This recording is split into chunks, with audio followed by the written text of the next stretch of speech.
Welcome to Rock the Boat, your one-stop shop for all things cruise. Now, we help a lot of first-time cruisers go on their first-time cruise. So we thought it'd be a good idea to put together a list of some of the questions that first-time cruisers usually have, but also the ones that maybe they forget to ask as well. So starting off with the one that I think we probably get asked probably the most, and that is, can you drink the water on a cruise ship? So it's quite a basic question, and of course, you do need to have water. You can't just survive off of all those cocktails, unfortunately. So basically, if you're going on any of the major cruise lines, yes, you can drink the water from your cabin if you really want to, and there usually are water fountains available around the ship. Now, of course, you can always get water at the restaurants. You can ask at the bars and things like that. And that should always be free and included as part of your cruise fare. Now, for example, on Virgin Voyages, they have these really cool water stations that they use UV light to filter them. So it's like having bottled water. Now, they don't want to be selling plastics on board. So with Virgin Voyages, they want you to bring along a reusable bottle and then just fill it up. So that's what I did when I went on my Virgin voyage. Is I used my handy refillable bottle, went up on deck, went and filled up my bottle, and there's other ones around as well, but I always went to the one on deck to go get sunshine at the same time, and it was a UV filtered water that I had. Now, you can buy bottles of water, and it depends on which cruise line you're with, and it also depends on your package. So, for example, some of the packages, if you buy a drinks package, then you'll get bottled water included in that drinks package as well. So it's quite handy if you're going off the ship for the day and going into port. Fantastic. You can just take the bottle of water with you and then take it ashore. So really handy kind of thing to do. Basically, the price differs between whether it is going to be one of the sort of like the higher kind of branded ones or just like a generic kind of bottle of water. So you'll always be able to get bottles of water. It's whether you're going to be paying for it, or whether it's going to be part of your package. But speak to your cruise advisor at Rock the Boat Travel Agents, and we'll be able to help you and let you know whether bottled water is included as part of your package. Now, personally, I like to take along the little mini Robinson squash and then put those into the water as well, because then it makes a nice refreshing drink that you're not having to basically pay for, even if you're on a drinks package. I kind of find that I can't drink that much soda. So, for example, when I went on Disney cruise, all the sort of soda, soft drinks, or Coca-Cola products are included, which is fantastic. But I can't drink that much Coke Zero. I can't drink that much of the ginger beer and that kind of stuff, which is really nice. But there is obviously a limit to how much you can drink of it. And yes, you are on holiday, but at some point you do want to sort of cut back. Whereas with the squash, nice flavour, nice and easy as well. You can just put in your pocket. Useful for when you're going ashore as well. So the second question that I think quite a lot of people ask or sort of think about asking is, do I need to get dressed up every single night? Do I need to kind of wear a tuxedo to wander around the ship? And I think a lot of first-time cruisers have seen Titanic, and they think that they have to do the best penguin impression on board the cruise ship every evening, or just to wander around and things. But actually, there's a lot of cruise lines where there is no sort of strict dress code. So, for example, on Norwegian Cruise Line, they don't have formal lights, and they don't have such a strict sort of dress code. There's a few restaurants that sort of men might need to wear sort of long trousers, but apart from that, as long as you're not already going in swim costumes and you're wearing appropriate kind of clothing, as in all the bits are kind of covered, then you don't need to dress up in a tuxedo or anything like that. If you go on some of the other cruise lines, like, for example, Cunard, they can't force you to dress up. But if you wanted to go on sort of a formal night and you wanted to go to one of the sort of certain restaurants and certain bars, then you will need to be dressed up to be able to go into those. But for example, if you just wanted to head up to the buffet, they can't make you wear a tuxedo to walk around the buffet. Now, again, if you speak to one of the cruise advisors here at Rock the Boat Travel, we'll be able to tell you whether you're going to need a tuxedo or an evening dress whilst you're on board. as that, so you can see whether you need to do your best James Bond or Lady Diana kind of impression. Something that a lot of people don't think about is the cruise card. So your cruise card is basically your window to the world. It's everything. It's your key card. It gets you on and off the ship. If you don't have that, you ain't getting on and off the ship. They're going to have to sort of try and find you. And also, it's a way of charging things back to your cabin as well. So if you've got a drinks package, it lets the bar staff know that you got a drinks package. If you've paid for specialty dining, if you want to buy something in the shops or buy something at the bar where you don't have a drinks package, it charges it all back to the cabin. So it is a plastic card, a bit like on most cruise ships, a bit like sort of a credit card. So it can be a bit sort of a hassle as to where to kind of put it. So on some cruise lines, you see quite a lot of people wearing lanyards. I don't particularly like things around my neck, and I find those a bit sort of irritating around my neck, so I just tend to sort of put it in my pocket. Now, a little tip with this is make sure, and I'm a bit paranoid when I leave places to make sure I've always got keys with me, is when you get into your cabin or stateroom, put your cruise card somewhere close to the door or somewhere where you're going to see it before you leave for going out again. That way you can't forget it. Now, it's not like if you forget your key for your house, if you forget it, you just go to the front desk, to the reception, and say, I've forgotten it. I've locked it inside. Can either someone come and let me in, or can you give me a new one, please? So it's really not the end of the world. But what a lot of people like to do is to get the lanyards, especially for kids as well. They wear the lanyards. Now, Virgin Voyages have done away with cruise cards, and you've got the band instead. So the band is a bit like what you would get when you go to a rock festival. So I went to V-Fest one year, and you get a band, sort of gets you in everywhere, sort of show that you've got a ticket. And they've taken this to the next level. So on the band, it is your everything. It's your key to get into your cruise cabin. It's all your drinks, the bar tab, all that kind of stuff. Gets you on and off the ship.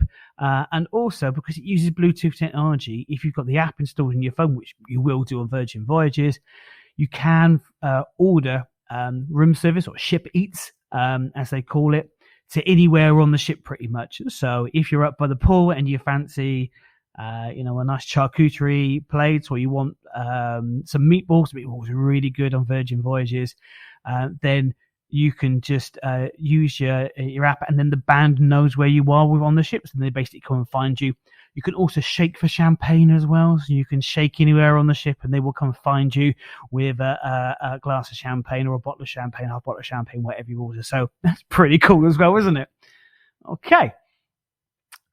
Next one is when people are looking at the cruise before kind of booking is they think, okay, do I need a balcony? Do I need a balcony to really enjoy my cruise? Now, me personally, I live somewhere that's got shutters on the windows, and so I sleep in complete darkness when I'm at home. So when I'm on a cruise ship, generally I will take an inside cabin, unless it's not that much more to take a balcony cabin. Reason being is it's dark inside, so I can go to sleep. I don't want to be woken up at 5 o'clock in the morning with the sunshine and things like that. That's also really good, for example, if you've got younger kids that sleep in the dark at home. Now, the argument for having a balcony is that if you have a balcony and you've got younger kids that are going to go to bed earlier, you can then go and sit out on the balcony whilst the kids are asleep. So that's great. Although they might go to bed after you, depends how tired you are, depends how many drinks you've had with your dinner as well.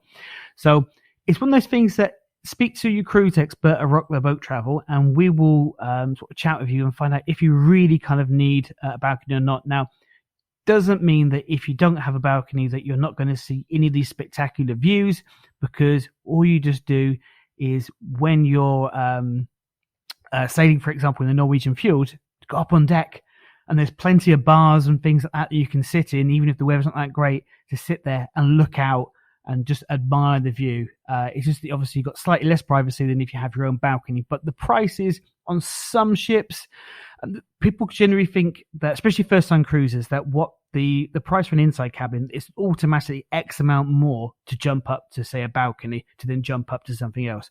That's not true. Each category has its own pricing band, and there's various prices in between those bands. They're not linked. So when they first go on sale, there will be a difference, but it's not a fixed £50 per night extra to have a balcony. It doesn't work like that. There are some times when actually they've pretty much sold out of all the inside cabins, and they haven't sold particularly many of the balcony cabins. Actually, it can be hardly anything, sort of a couple of pounds to upgrade to balcony cabins. So it is always worth looking. And of course, at Rock Boat, we will check to find out how much extra it will be to have one. But don't feel that you have to have a balcony. So now, very 21st century problem is trying to keep in contact with people that you're on the ship with. So, for example, if you say with friends and family and you want to get in touch with them, or maybe just people that you've met whilst you're on board, how do you keep in contact with them? Now, if you're on a ship that gives you unlimited Wi-Fi, like Virgin Voyages, there's no problems at all. WhatsApp, Facebook Messenger, all the kind of things that you would use at home, just use those, no problems at all. Now, if you're on a ship where you have to pay for Wi-Fi, and you might have, say, a Wi-Fi package that gives you, say, 150 minutes. Do you really want to be wasting those minutes using them on WhatsApp when you kind of could be using them for other things? So that's where maybe we go a bit more old school. Just pick up the phone. Every cabin has a phone inside it. Just pick up the phone and ring through to the number if those people are obviously in their cabins. If not, well, try writing a note and putting it underneath the door. That's a way of doing it. Or what you could do is, for example, if you've all met up for breakfast, is arrange a time there and then. So when you had your breakfast, you say, okay, we'll meet back here at 10 o'clock. We'll do this at whatever time. And you arrange a time there and then, as opposed to having to mess around, sort of arranging something later on. Now, some families on the bigger kind of ships, they even use walkie-talkies. So if you've got walkie-talkies, bring those along, sort of keep hold of the kids. But to be honest, I think a lot of people overthink the fact of trying to keep in contact with people whilst we're on the ship. You will be able to keep in contact with people, even if you have to kind of go a bit old school with that. Now, something we hear quite a lot, and it always makes me laugh because I always think, well, wherever you've ever been on holiday, this doesn't actually get included, but do I need to bring a towel on board a cruise ship? Now, I'll give you an example. Even travel lodges, Premier Inns, basic kind of hotels include towels when you're staying there. So you do not need to bring a towel on a cruise ship. If you're going on a 2-week cruise around the Mediterranean, around the Caribbean, they will have towels on board. Don't worry about that. The cabin crew will come in to come and change the towels if you want to. Like sort of all places, I prefer you to sort of just to change them every sort of couple of days, sort of save the water and the environment, things like that. Usually on board a cruise ship, what will happen is you either get pool towels. They're usually a different color or a different sort of design, and you'll get those either in the cabin itself or up on the pool deck. With some of them, what you'll do is you'll sort of sign them in and out. So, for example, on Virgin Voyages, you go up and you give them your cabin number, then you sign it out. And then when you drop it back off, you basically have signed to say, digitally anyway, to say that you brought it back. So it just means that you're not stealing the towels. So for most of the cruise lines, you can take them off. So if you go into a beach destination, what's one of your ports, and you just want to go and chill out, relax at a beach, then just double check when you pick up the pool towel, but most of them will let you take them off the ship. So there's no need to smuggle it off or hide it away. But most people sort of put them in the bags anyway, sort of keep them out of the way. If you will go into somewhere that has its own private island, say, for example, Disney's Castaway Cay, or you've got NCL or Royal Caribbean, they've all got their own private islands. They have the towels already ashore for you, so there's no need to bring them ashore with you. So it's one less thing to carry with you. Okay. If you're going on a slightly longer cruise, or a bit of a more sort of modern kind of phenomenon, if you're kind of going out of sort of around the Mediterranean, Barcelona, places like that, a lot of people, because it's quite expensive to put a bag into the hold on a plane, a lot of people just bring hand luggage.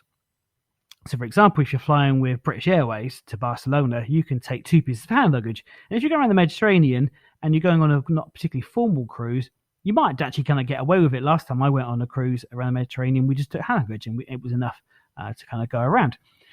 So, but people could have asked, well, is there anywhere that I can actually wash my clothes? Because one, accidents do happen. We'll ask what you've done to mess up your clothes.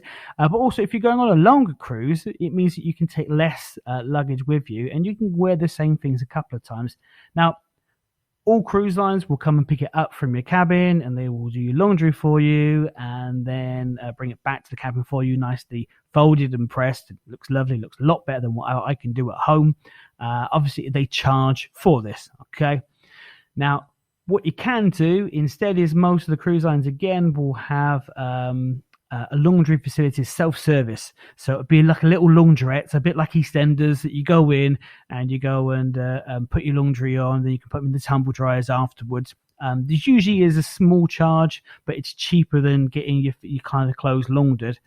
What you could do, and what some people do, is all the pretty much all the bathrooms have got like a line that goes across, so it's like a drawstring once you can pull it out. And you just pull it across, so you can actually, if it's just like a bit of a damp wash, you just want to sort of like rinse something, you can just rinse something in the sink in your cabin and then just hang it up over the shower and sort of drip dry it there if you need to. Sort of, if it's just got a bit of ketchup down something, then that's fine. Number 8 is if you're a big eater or a bit of a fussy eater, or you just want a bit more. Can you have more? Well, yeah, there's no need to do your best Oliver impression on a cruise ship. You can have as much as you like. You can get creative with your meals.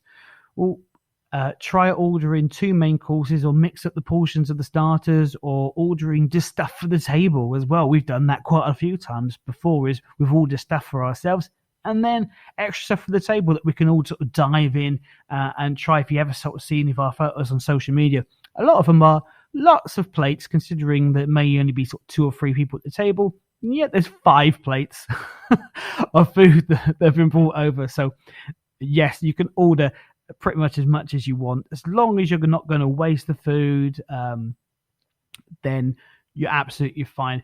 Speak to your server and just ask them, and I'm sure they'll be absolutely fine to do that.